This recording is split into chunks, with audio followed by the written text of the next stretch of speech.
Hi, Transition. I wanted to talk with you this week. We're in week 4 of instruction online. I wanted to talk to you a little bit about the importance of making a schedule.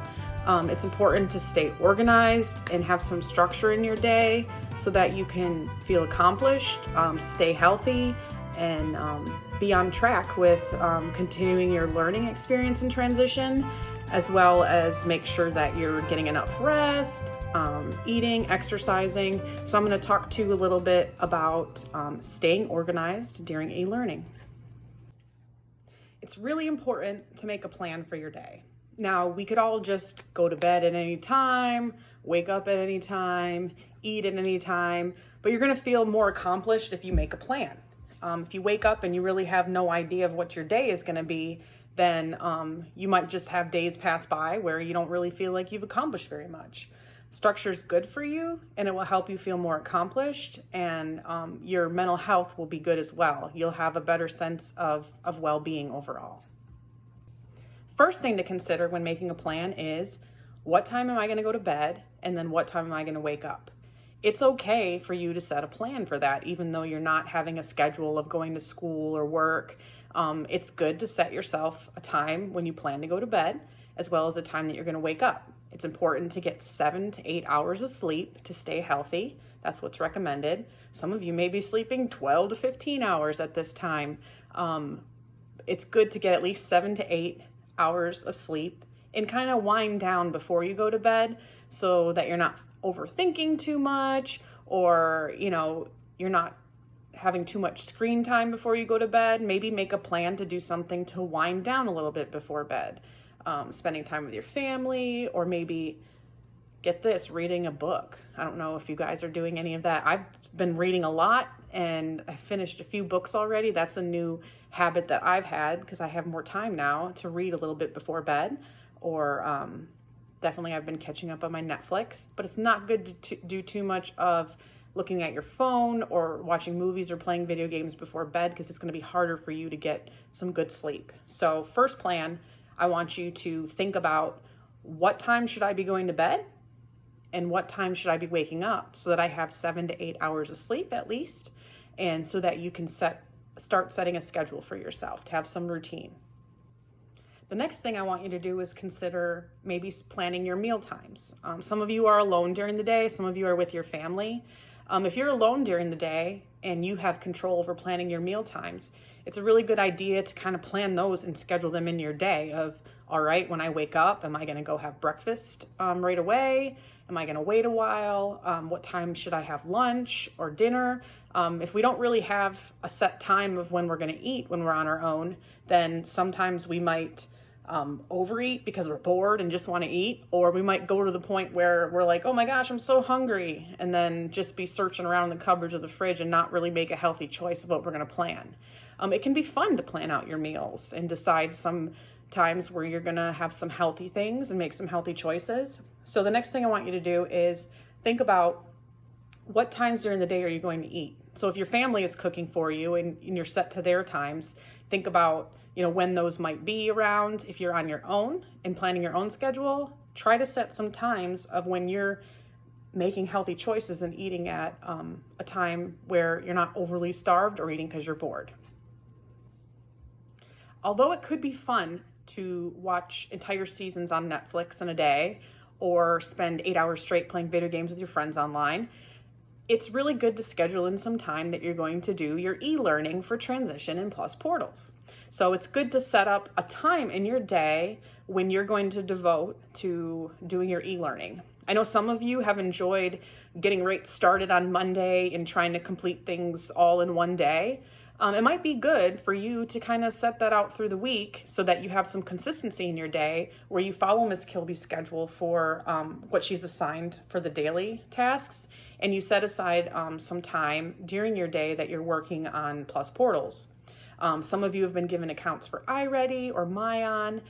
That's to help supplement your learning. You can do those too and set those in your day in a schedule.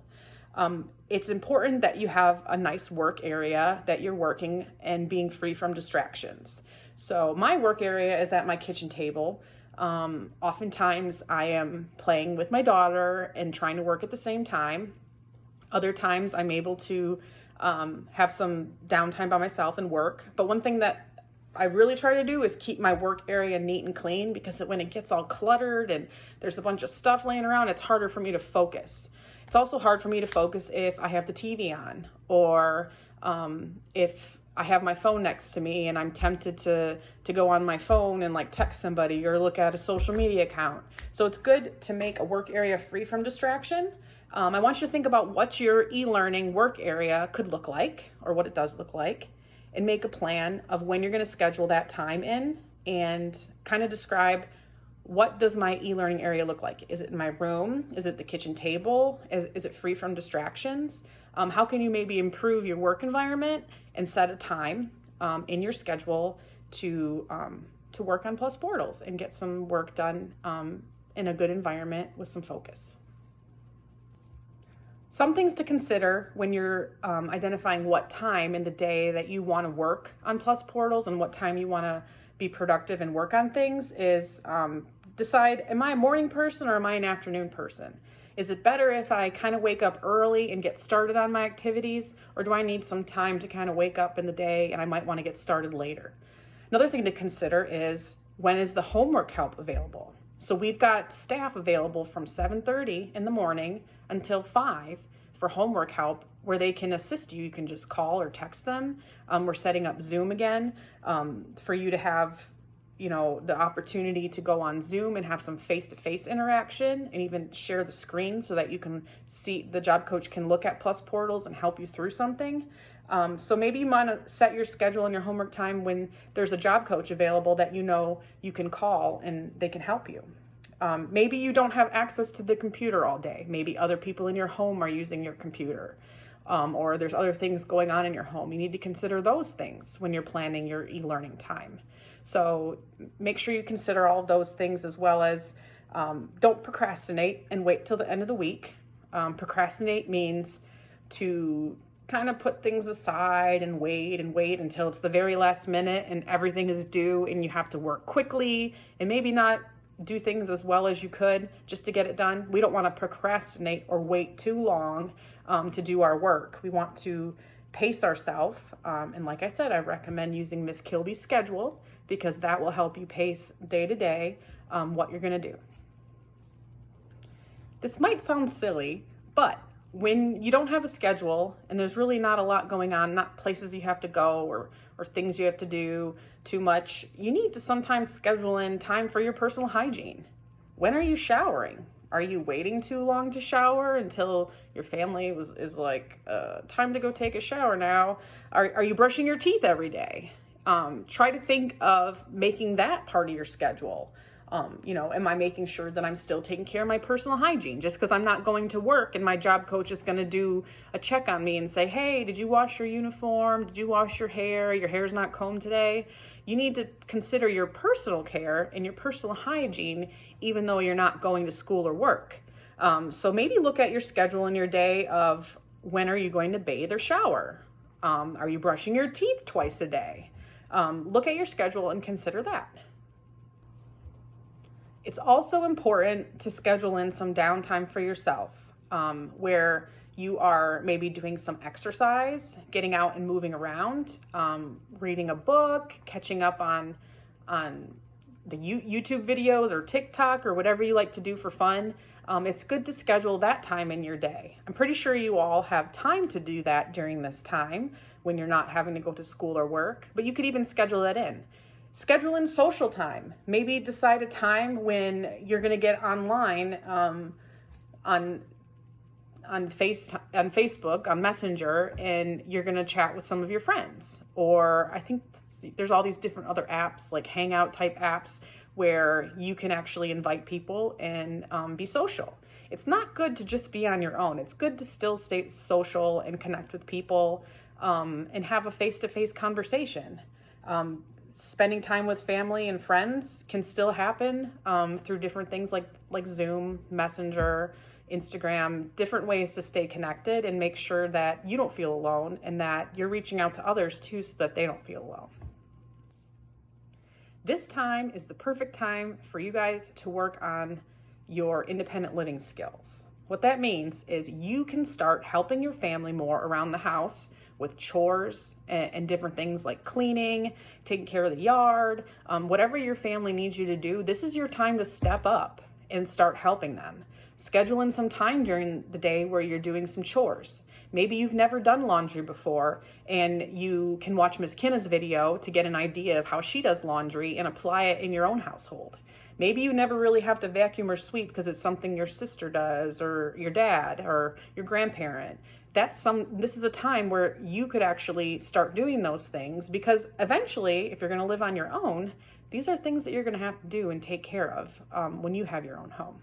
This would be a great time to practice. Schedule in some time where you're doing household chores or even just cleaning up your room, cleaning a bathroom, helping out your family with those types of things to keep the household good.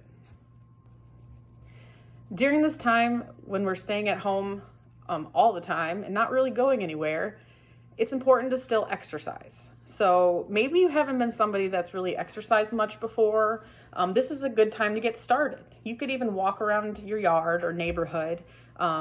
You could watch one of Miss Shimshock's exercise videos and do some cardio or yoga, even if it's the first time. This is a good time for you to maybe start some healthy habits, get moving a little more, get active.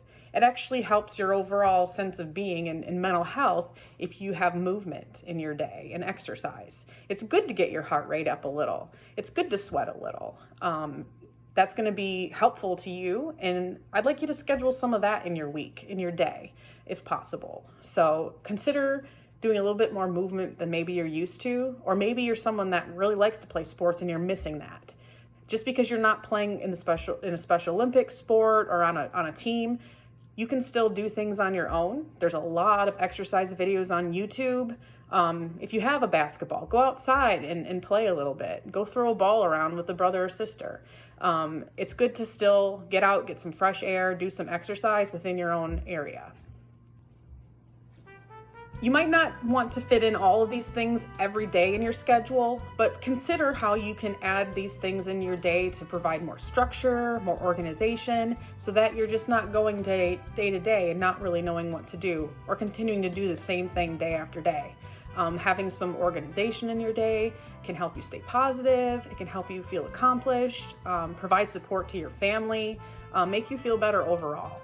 So there is an attachment of a handout in forms that I want you to do and kind of estimate on the handout, when am I going to go to bed and wake up? What are my eating times? When is my e-learning time going to be? Am I going to designate a time during the day when I'm going to devote to the e-learning? Am I taking showers and brushing my teeth? Scheduling that in. Do I have time set aside to watch TV, play video games, play on my cell phone? Do I have time that I'm doing socialization every day where I'm interacting with other people besides, maybe my family members? Maybe I'm reaching out to somebody from transition or an old friend or a neighbor that you can socialize with all the different social media and apps that there are. Am I devoting time to exercise and movement? Am I spending time where I'm not just sitting around all the time? And are you helping around the house with household chores? How could you do that? How could you fit that in your schedule? So please take some time to fill out the form and submit it. And I would love to take a look at how you're spending your e-learning time and how you're setting a schedule for yourself. So there's no right or wrong answer in filling out this form. It's for you to set a schedule. And I recommend you write it down yourself and try to follow a little bit of a schedule and have some structure to your day. Feel free to reach out to me or any of the job coaches if you have questions about this, and I'd love to hear from you. Everyone have a great day and take care.